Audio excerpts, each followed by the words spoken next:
More discussion, we will talk about network technology, and I would like to invite as a first speaker Roland Dobins from Arbor Networks. And Roland, maybe you can introduce yourself, say a few words about yourself while setting up the presentation. Absolutely. Thank you, Andre. My name is Roland Dobins. My title is Senior ACERT Analyst with Arbor Networks, Arbor Security Emergency Response Team. And I do emergency escalations for large-scale DDoS attacks. I work on countermeasures to help defend servers and services and applications against DDoS attacks, and do a lot of speaking and so forth in public as well. I've been in the industry for a long time, 28 years. By profession, I'm actually... Please note the following time alteration for the Deck Forum workshop in Content Hub 1. Originally due to start at 3:30, it will now start in 5 minutes in Content Hub 1. Thank you. Thank you. I'm a router monkey by profession. I'm a network engineer. That's what I do. And I got pulled into operational security issues as a defensive measure. And, from time to time, I've tried to, move around, but like Michael Corleone in The Godfather 3, every time I try to get out, they pull me back in. So that's who I am, and that's why I'm here. Here's your device. Okay. You can click through, I think, on the left side. Okay. Try. Fantastic. So I want to thank Andrei Robushevsky and the Internet Society for bringing us here all together. I'm going to talk about an aspect of network infrastructure security that applies to broadband providers specifically. The topic of our conversation right now is there's no place like home. Security challenges for broadband operators are related to CPE, or customer premise equipment devices. And let's see if I can make the technology work. And it doesn't. Security is actually really easy if we could just get this presentation technology down. No problem. I can just go ahead and advance it manually, I believe. Yeah, there we are. So this is a very interesting topic because it doesn't receive a lot of publicity, but CPE devices and their use and abuse actually represents a major security challenge for broadband operators. In many cases, insecure default configurations from the factory allow these devices to be abused to cause highly disruptive network security events. DDoS attacks, they can be hijacked and used for man-in-the-middle attacks against home users and consumers and small business users. So insecure defaults are a big problem. We also see with CPE devices, the home routers and switches and so forth that connect to the broadband access network, we see them ship in many cases with outdated software. For example, many of them have web administration portals, yet they ship with old and outdated versions of various libraries that they use, and they can be compromised and exploited by an attacker. CPE devices have actually been compromised by attackers and subsumed into botnets where the attacker is actually inside the home gateway CPE, and he's using those devices to launch outbound and crossbound DDoS attacks, to send spam, to do man-in-the-middle attacks, to get the financial credentials of the users who are behind them, to steal intellectual property for people who are working at home, etc. The largest such botnet that we've seen so far had about 75,000 home CPE devices that were compromised and used as bots in a botnet. Now, the good news is that in many cases, most of the existing CPE devices that we see out there that are very popular in the consumer and the SMB spaces can be remediated by applying sensible default configurations to those devices, as well as implementing best current practices upstream of those devices. We can, in most cases, ameliorate the risks of CPE and security issues. And not in all cases, but in most cases, we can do this. Some of them simply can't be fixed because they're broken by design. So, why should you as a broadband operator care about what happens on the CPE device? After all, in most cases, it's actually owned and deployed by your end customer, and what the end customer does is his business and not yours. The reason is because if these devices are abused, they can actually cause incidents on your network that cause significant collateral damage that affect not only the user whose device is being abused, but many other broadband users as well. And can have the collateral damage that ensues here can actually have a very far-reaching effect with significant OpEx costs, problems with brand reputation, etc. When CPE devices are leveraged for outbound DDoS attacks, we see all the time the effects of this in many cases are the same as an inbound DDoS attack from the customer perspective. The network infrastructure has problems. Sometimes we see abuse of DNS recursive servers.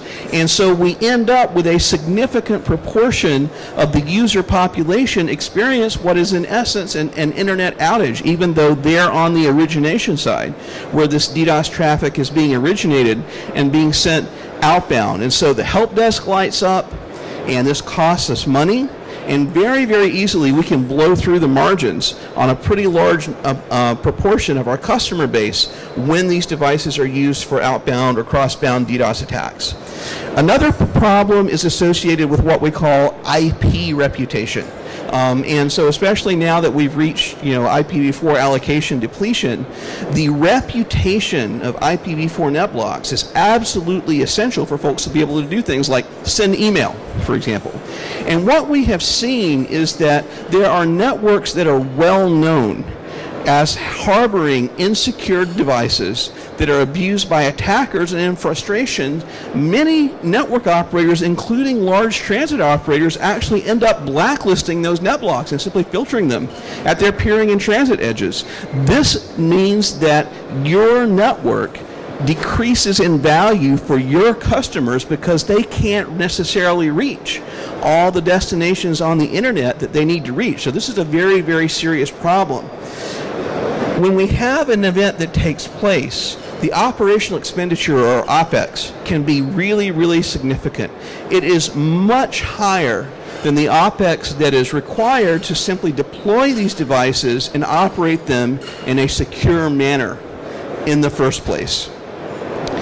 It's also the right thing to do, both from a customer service and brand reputation standpoint, as well as from the sheer economics of your business. If you take a proactive stance in securing CPE devices and assisting your users in securing CPE devices, it has both PR benefits as well as economic benefits in terms of customer retention. So, what are some of the examples, specific examples of things that I'm talking about? So, one very common issue with CPE devices is that they have a web admin interface where the user is able to log in and configure the device. A non-insignificant proportion of these CPE devices that the user is going to deploy in his home actually ship by default with the web admin interface listening on the WAN port that connects upstream to your broadband network. This is bad for a number of reasons. The primary reason is that the bad guys will ultimately discover this because they're doing host scanning and port scanning all the time. And they will then start to pound that web admin interface to try and brute force it so that they can gain administrative access and log into the device. We see this happen quite a bit. The other problem is that many of these home router devices, CPE devices, ship with old and outdated code. For example, they make use of old insecure versions of PHP for the web admin interface. The bad guys know about this stuff, and what they can do is they can actually make use of search engines that are out there spidering the web and search for the strings in old unpatched versions of PHP and Joomla and so forth, and find the IP addresses of these devices that have this insecure web admin interface pointing at the internet, and they can then get inside the device and compromise it. And now they're really the man in the middle because they are inside that home gateway device. Open DNS recursion. This is a big, big problem. You probably read about very large DDoS attacks that take place on the internet in the tens of gigabits per second or even hundreds of gigabits per second in some cases. Most, not all, But most of these DDoS attacks that are tens or hundreds of gigabits per second are actually what we call reflection and amplification DDoS attacks. And there are two things that are required for the attackers to be able to launch these types of attacks. The first thing is they have to be able to generate packets on some network where there is no anti-spoofing. That's the first part. The second part is they have to have some UDP-based service running on a node where they can send their spoofed packets. So if I want to attack Andre, I spoof his IP address, and I generate a lot of DNS requests or SNMP requests or NTP requests pretending to be him, spoofing his IP address. And all these devices dutifully answer. They answer him, and he's getting pounded with 70, 80, 100 gigabits per second worth of UDP traffic. And a non-insignificant proportion of home CPE devices ship with built-in caching-only DNS resolvers or DNS forwarders. And unfortunately, on some percentage of those devices, those caching DNS resolvers or those DNS forwarders are actually listening for requests on the WAN port, the port that hooks up into the broadband access network. And so they are open DNS recursors. And so we see these being used by attackers and leveraged as part of DNS reflection and amplification attacks. This is bad news for the broadband network operator, because all of a sudden his net blocks and his users who have these insecure devices are first of all getting flooded with significant amounts of UDP queries, whether it's DNS or SNMP or NTP or what have you that's being abused, and they come in to the access networks. So this chews up the southbound transit bandwidth that's headed down to the broadband users. And then what we see is the very large answers that come back. And we see the upstream bandwidth choked with DNS queries of administrative servers, and then with the DNS answers that are going to the target. Same thing for SNMP. We see devices ship that have SNMP enabled on the public WAN port of the home CPE or small business CPE device, typically with a default string of public. And so the attackers abuse this. They do a very large SNMP get to get some, a list of long OIDs, and they are spoofing the IP address of their victim. And so you end up with a huge amount of SNMP traffic that is egressing from your broadband access network and pummeling someone on the internet. This is chewing up your outbound bandwidth. In many cases in broadband networks, we have a high degree of asymmetry between inbound bandwidth and outbound bandwidth. And so again, this is an example of collateral damage that can result in very poor performance or at least a perceived outage on the part of other customers who are not part of this attack. NTP, the same kind of thing. There are certain NTP queries that you can issue that will generate a pretty large response. And so we see CPE devices that are acting as NTP servers. They're running NTPDs that are open on the internet that will respond to these very large queries. And so we see these services being abused on a pretty constant basis, and we see collateral damage accruing to broadband operators when their customers have these devices on the broadband access network. So, what can you do about this? The first thing you can do is leverage the well-known best current practices, or BCPs, that every network operator should really deploy in order to strengthen the network infrastructure and ancillary services like DNS, and to prohibit certain types of activities from taking place on the network. Chief amongst these is anti-spoofing. You want to prohibit spoofing on your network as close to your users as you can. In DOCSIS networks, there's a command cable IP source verify. You have unicast RPF, you have access control list, you have TR069 for DSLAMs and BRASs. You want to do anti-spoofing as close to your users as possible. The reason for this is that you don't want compromised devices that your end customers have deployed to be utilized to generate spoof traffic. You also should deploy instrumentation on your broadband access networks so that you have visibility into the traffic that is coming into those networks and the traffic that is leaving those networks as well. It's very useful to deploy source-based remote trigger black hole. which is a mechanism that allows you to leverage BGP to almost instantaneously block traffic emanating from any source IP address on your network, including your customers. If they have compromised devices that are being used to launch an attack, you can use SRTBH to squelch that very, very quickly at your first layer 3 hop. Many broadband providers have implemented captive portals. They mainly use them to sign up new users. When a new user purchases a CPE device, he plugs it in, he comes up to the captive portal, inputs all of his information, and now he's online. You can also use these systems dynamically as a quarantine mechanism when a user has a CPE device that is misconfigured, is being abused. You can actually capture the web sessions from that user and redirect him to a portal that says, hey, you have a problem, please call the help desk now.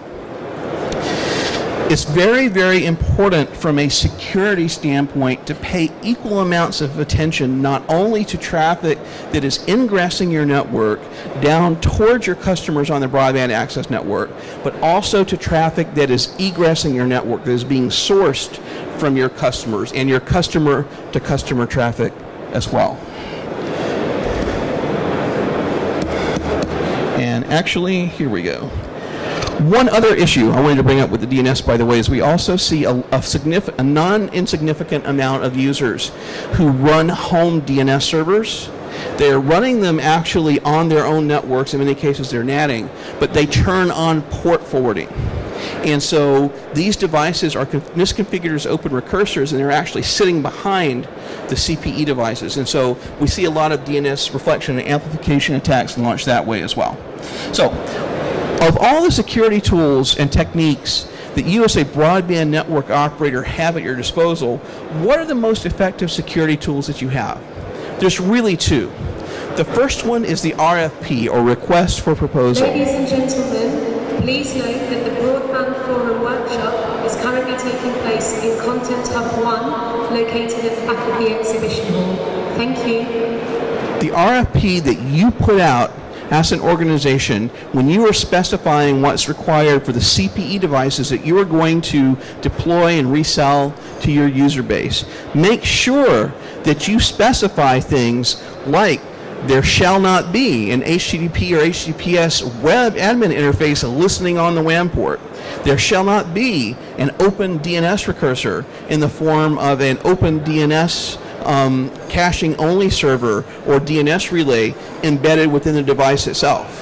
You should specify that these devices should have an automatic update mechanism to safely update the firmware in the device when new security patches have been deployed, and that these devices can be updated either by you, the network operator, or by the end customer. Another very powerful tool that you have at your disposal is the AUP, the Acceptable Use Policy. This is what the contract between you and your broadband customers as to what is acceptable use of your broadband network. In probably most cases, it doesn't really make sense for users to run servers on privileged ports on their home PCs, on their small business PCs for that matter. So basically, implementing an access policy that by default prohibits high port TCP traffic to TCP ports below 1024, that prohibits high port UDP traffic to UDP ports below 1024 as a default can save you a lot of grief, because the AUP specifies that servers should not be run at home. Now, if you have advanced users or small businesses who do want to run their own servers, then this is where you make exceptions. You have a different network access policy that you deploy for those users, and you typically charge an additional fee for this advanced service, for the additional OpEx that's required to do this. Several broadband ISPs I've worked with have actually automated their provisioning system so that when they provision a new user, by default they disallow the port ranges that would be required in the inbound direction to allow a DNS server to be run on the broadband in-customer network. But if this is a customer who has paid for that service, then they simply check a tick box in the provisioning system and the access control lists are updated accordingly. You need to test CPE devices, not only devices that you buy and then resell to your customer, but also devices that are common in your markets that users are going to go to their local electronic superstore and purchase. Look for security vulnerabilities. Look for insecure default configurations. Look for outdated versions of libraries and code that could allow these devices to be compromised, and understand what the risks are. You should also periodically be scanning your net blocks of your access networks in order to ensure that there are no open DNS recursors running on your customer networks and in their CPE devices, to ensure that SNMP is not open to the world, to ensure that NTP can't be abused. So you trust your users, but you also verify that they're adhering to the AUP. So what are our conclusions? There are actually very serious security challenges that broadband network operators face related specifically to CPE security. This is no joke. But by leveraging best current practices and acceptable use policies and RFP requirements of vendors, these risks in many, many cases can be successfully ameliorated so that they don't cause an adverse impact on your network and your user base. This is a solvable problem set. Like most things having to do with real security, it's hard. The reason it's hard is because most of actual security does not consist of things that you buy. It consists of things that you do. And we've been talking about strict RFP requirements, deploying network BCPs, rewriting acceptable use policies, updating provisioning systems, doing proactive testing of CPE devices. This takes time and effort, but it definitely can pay off in the long run. Thank you very much. Thank you, Roland, for this very interesting presentation, and we'll have more discussion ongoing. But if there are any immediate questions right now, please. I have one question. It looks like many CPEs, well, I don't know how many, but some of the CPEs come with extra functionality that they shouldn't have. Do you have like an explanation? Is it just lack of awareness of a CPE vendor, or is it just trying to do, or there are use cases that really call for this functionality? Can you give me an example specifically of what you're talking about? Well, like web configuration, web interface, listening on WAN port, or SNMP. So why are these things? So the question is, why is this functionality that in most cases isn't really needed by home users implemented in these devices? And there's a couple of different reasons. The first reason is code reuse. So in the embedded device industry, there are many different OEMs who actually make these devices, and they're sold under various well-known brand names for marketing purposes. And so in many cases what we'll see is a feature set was implemented for one build, for one batch of one version, and then instead of starting from scratch and making a customized feature set that's appropriate for a given market, the OEMs will simply take the same image and repurpose it and rebrand it for something else. So that's one reason. Another reason, and this is not something that is specific to CPE, but it's endemic in our industry, is marketing. It's very, very difficult to take features away when you're dealing with the marketing people and the salespeople. When I worked at Cisco, some of the hardest battles I fought was trying to get features removed from products, features that didn't perform their intended purpose and actually could lead to security issues. And so these two factors combined, I think, probably account for a lot of it. Thank you, Roland. Thank you very much. Okay, super. So let me hand the mic back here to Andre for a moment. Thank you. And I would like to introduce our next speaker is Jaya Baloo. She is Chief Information Security Officer of KPN, one of the biggest broadband and mobile providers. Jaya. So I'll just quickly introduce myself. I'm the CISO of KPN, and I've just been hired after a very big hack that we had last year. Sometimes it takes a good security crisis for an organization to realize what they need to do in terms of efforts, but also capital, resources, and people to organize themselves to deal with these kinds of issues. So never waste a good crisis. Let me start there. So Yeah, that's just a fun slide. Let's, okay, so how many of you live in Holland? No? Okay. How many of you guys heard about the attack, the DDoSes, that happened to the Dutch banks recently? Okay. This was a really serious issue. Thank you. This was a really serious issue in the Netherlands when we had our critical infrastructure, our banks, being rendered useless by DDoSes. You know, does anyone remember this in the news? You remember this? It was a significant issue. And the reason that we consider it significant, because as the incumbent operator in the Netherlands, a lot of these banks were our customers. So we want to be in the position that we can protect our customers, protect our infrastructure. And even if we didn't have the banks as customers, we also have the regular people as customers. And the question is, what's going wrong with the network that I can't do my banking transactions? One of the best things that's happened in the Netherlands is there has been by all operators an implementation of BCP 38, which is basically a mechanism that prevents someone who wants to do malicious activity from spoofing their IP address online. So during a DDoS, when you want to try to figure out where the traffic is coming from, you're looking for that traffic. And that means that this traffic couldn't have originated in the Netherlands very simply because we have anti-spoofing in place thanks to BCP 38. The only reason that that part was successful is because everybody worked together in this very fragile ecosystem to make this possible. Doesn't happen to be as effective to stop DDoSes because they can still happen from outside Dutch borders, from outside the Dutch operator arena. We found that the actual source of the DDoS was only a couple of hops away. But it makes all the difference in terms of how we're going to arrange protection at a national, regional, and global level. Let me just, backwards. Okay, I'm doing really well. Oh, you're clicking we're clicking at the same time. That's always nice. All right. There you go. Okay. So the other thing, I'm just going to talk about a couple of my favorite themes and the things that keep me up at night.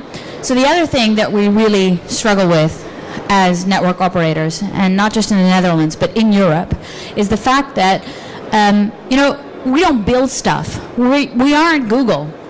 We just buy stuff. So we buy our CPEs. So we rely on our CPE vendors to do appropriate testing, to do appropriate code review, to make sure that their stuff is in order, because that's what we deliver to customers. We configure and we deliver. Same thing with our network equipment. And now we have this brand new European cybersecurity strategy. Has anyone taken a look at the new European cyber? Okay. Well, I can tell you one thing. It makes it mandatory for operators, for telecommunications providers, for transport sector, healthcare, to all implement security. But who's allowed not to implement this? Who is excluded from the European cybersecurity strategy? Anybody have a guess? Who? Vendors. Thank you. That's correct. Hardware and software manufacturers are excluded. It's specifically in there, excluded from implementing the EU cybersecurity strategy. So tell me, what chance do we have of doing this battle on our own? Can we source code review everything we get? Can we continuously test? Is that also our job as ISPs and operators to do this? We are completely like this. Lots of regulations, very little room to move. Jaya, I have a question for you. All right, could we hold that? Is it a really good one? Really pertinent. Yeah. Is how important, from your perspective, is the partnership with vendors in testing all of these systems to deploy what you were talking about? That's huge. So to repeat that, just to make sure everyone heard that, the most important thing in this fragile ecosystem in which we inhabit is to make sure that that partnership, that cooperation model with those vendors is in place. We have the best chance of finding, detecting, and stopping vulnerabilities when we see them. It's the only chance, in fact. Okay. Went backwards again. Gosh, this is so complicated, this little clicky thing. So how many of you can see this fun slide that I put in here? So with BGP hijacking, I figure it's really about being a good neighbor. It's not enough for you to get your act together. If your neighbor is going to clip his topiary in the form of a gigantic butt staring at you all the time, not good news. And it's the same thing with BGP. If we know that one of our customers is spewing garbage, via our network to the rest of the world, we have lots of mechanisms in place to make sure that stops immediately. Egress filtering, ingress filtering, it's a whole set of mechanisms and people and processes that we have to take action. But on the controversial side, if we had the same kind of cooperation from our peering partners and our upstreams, that is really what we need. We need a good neighborhood policy, basically, that everybody takes their responsibility, that everybody works together in order to really prevent new hijacks from taking place. Oh, did it again.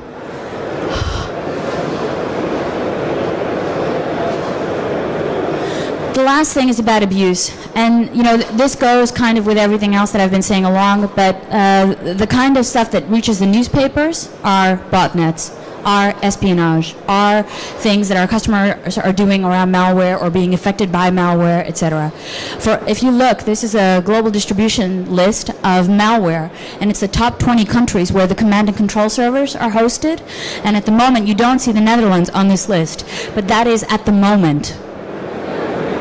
Yeah, so it's only, of course we do a lot. We have Abuse Internet Exchange, which we started this year in the Netherlands. KPN is a key proponent of this initiative. There's a lot of things that we try to do to work together with the other parties here to work on abuse and to work on information that we coordinate and act on. But I think we would be far more effective had we this cooperation at a higher level. Anyway, those were the 5 favorite points that I just quickly wanted to mention, but seeing the time and we're almost near the end, I'm just going to hand over to Andre. Thank you. Great presentation. Well, thank you.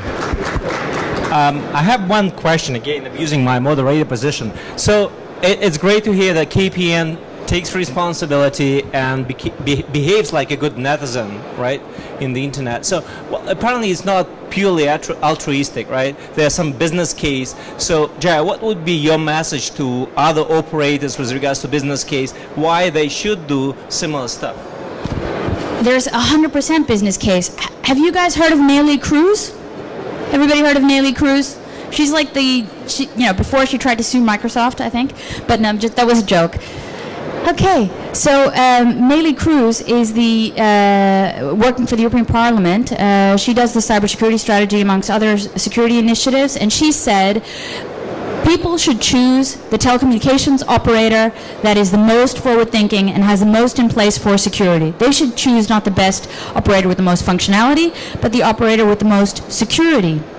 That's the business driver. If you make security a unique selling point, a reason that your network is optimized to provide safety for those users that enter it, I think there's an enormous business case there. I think it makes you head and shoulders above the competition in what you can actually provide for your customers, especially if your customers are not just regular citizens, but also government parties, enterprise, etc. There's a lot of money to be made here. It requires the right attitude and the right actions to be in place by those operators that are on the net. Thank you. Thank you. Roland, would you like to comment on this question as well? Do you see like a business case? I do. Jaya brings up some very good points. Another thing that's very important for us to understand in the broadband space is that cost reduction is key in an era of commoditization and declining margins. So first of all, it's important to make sure that we don't have our user margins eaten up by the operational expenditure or OPEX that's associated with security incidents. And then, as Jaya points out here, we need to find vertical types of services that apply to a relatively broad base of the user population. Security is one of these. And I can tell you that most enterprise organizations want to be able to out-task as much as possible of security operations when they're dealing with remote workers and home workers and so forth. So there is a definite value-added proposition here and a definite branding proposition, as Jaya indicated, to really make your network stand out as a secure, securable network that is safe for business and governmental use. And I also have another question for Jaya. What about IPv6? I know this is a very large topic, but as from your perspective, what are the largest security-related challenges that you face at KPN from IPv6, and how are you dealing with them? To be frank, we started an IPv6 project a few years ago, and this was before my time, so I don't have the details to that, but what I know is that when we started, it wasn't that we weren't ready, but it was that our customers were not ready to do what we wanted them to do on IPv6 and what we wanted to introduce. So there are parts of our network that are 100% ready for IPv6, but there are other parts that aren't. And we still have, I see it as something that we're working on, but we're not really there yet, and we're still working on it. And initially we had the issue with, which tunneling protocol should we use? Should we use dual IPv4, IPv6? What are we going to do? How are we going to implement? Are we going to start from the edge to the core, or should we just say, let's start from the core to the all these discussions are still happening now, and what you actually see, if you take a look at the topology, is that it's piecemeal. Parts of it are edge, parts of it are core, parts of it are so it's really not a holistic, homogeneous approach that is uniform across our network, and that's something that we're still struggling with today, and that's why we're still working on it, frankly. And to be frank, at the moment, what we see also with our customers, like with the banks especially, what we see is that IPv6 has a tendency to break things as it improves things.